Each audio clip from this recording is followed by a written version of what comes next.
Paano daw na-filter yung tubig kung gamit lang ay sponge filter? Naguguluhan daw siya. Drip Q&A tayo ngayon. Hi guys, Vince here and welcome back to Drip. Tayo ngayon ay sasagot ng tanong from Drip Q&A and ito ay tinanong ni Erin. Una sa lahat, shoutout sa iyo Erin, and today we're gonna talk about sponge filters. Ang mga sponge filters ay very commonly nabibili sa mga pet shop. Ito po ay isa sa mga go-to filters ng ating fish keepers, dito man sa Pilipinas or sa ibang bansa.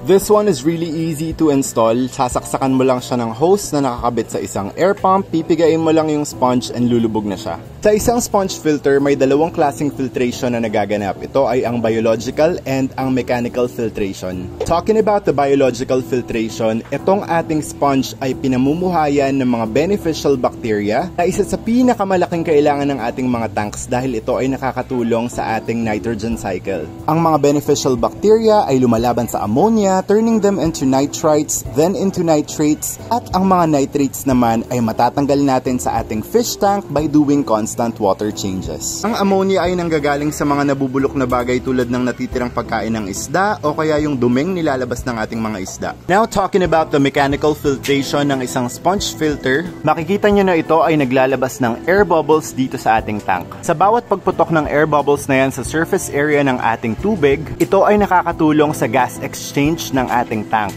Nilalabas nito ang carbon dioxide or CO2 na nasa ating tubig and pinapasok niya naman yung oxygen content dun sa ating aquarium. Habang pumapasok ang oxygen content sa ating mga tank, ito ay nakakatulong para ma-oxygenate yung water, which is beneficial para sa ating mga livestocks or fish. Ayun po ang benefits ng sponge filter sa ating mga aquarium. I hope I was able to answer your question. Thank you so much for trusting Drip.